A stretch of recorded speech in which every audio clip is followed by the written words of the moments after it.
ఇవాళ పాఠశాలలో విద్య కాదు, క్రీడల్లో కూడా బాగుండాలి. క్రీడల్లో బాగుంటేనే పాఠశాలలు బాగుంటాయి. కాబట్టి ఎన్టీఆర్ జిల్లాలో రేపు క్రిస్మస్ నుంచి సంక్రాంతి సమయం వరకు గవర్నమెంట్ పాఠశాలలో క్రీడలుగా పోటీలు పెట్టబోతున్నాం.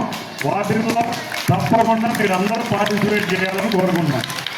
ఇవాళ ఈ పెద్ద పండగకి నిజంగా ఆద్యం పోసిన మన ముఖ్యమంత్రి నారా చంద్రబాబు నాయుడు గారు, మన విద్యాశాఖ మంత్రి నారా లోకేష్ గారికి ధన్యవాదాలు. ఎందుకంటే ఇవాళ పాఠశాలలు, ప్రభుత్వ పాఠశాలలు అభివృద్ధి చెందాలి, ప్రభుత్వ పాఠశాలలో మౌలిక సదుపాయాలు చెందాలి,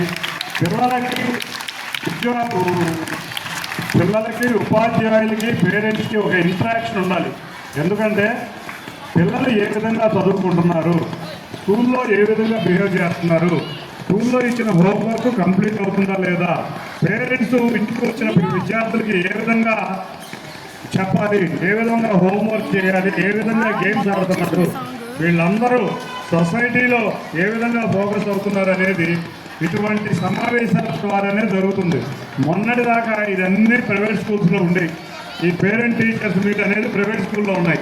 ఇవాళ ప్రభుత్వ పాఠశాలలో తీసుకొచ్చి ప్రభుత్వం ఒక మంచి ప్రోగ్రామ్ని క్రియేట్ చేసిన వారందరికీ ధన్యవాదాలు తెలుపుకుంటున్నాం. ఇక అన్నిటికన్నా ముఖ్యంగా ఇవాళ ఈ పేరెంట్ టీచర్స్ మీట్ వల్ల మన విద్యార్థులు ఏ విధంగా డెవలప్ అవ్వాలనే కాన్సెప్ట్ కూడా ఇక్కడ డెవలప్ అవుతుంది. మనమందరం కలిసి ఇవాళ మనం చదువుకున్న పాఠశాలలని బాగు చేయాలి. ఎవరైతే ఇక్కడ ఓల్డ్ స్టూడెంట్స్ ఉన్నారో వాళ్ళందరూ కంకణం కట్టుకుంటే వాళ్ళ ప్రభుత్వ పాఠశాలలు ప్రైవేట్ పాఠశాలలకు ధీటుగా తయారవుతాయి. కాబట్టి వాళ్ళ సమాజం పూనుకోవాలి. చంద్రబాబు నాయుడు గారు ఒకటే కోరుకుంటారు, రాజకీయాలకు అతీతంగా సమాజం పూనుకుంటేనే అవేర్నెస్ వస్తుంది. అది విద్య విషయంలో అవ్వచ్చు, ఏ విషయంలో అయినా అవ్వచ్చు. మనం తప్పకుండా అవేర్నెస్ రావాలి అంటే మనం సమాజంలో మార్పు రావాలి. సమాజం కూడా ఇటువంటి వాటిలో పాల్గొనాలి. కాబట్టి తప్పకుండా ఇటువంటి అన్నీ కూడా సమాజం ముందు గుర్తించాల్సిన బాధ్యతలు. స్టార్ రేటింగ్ నిజంగా ఇది ఒక పాఠశాలను అంచనా వేసే ప్రోగ్రాంలో అతి మంచి ప్రోగ్రాం.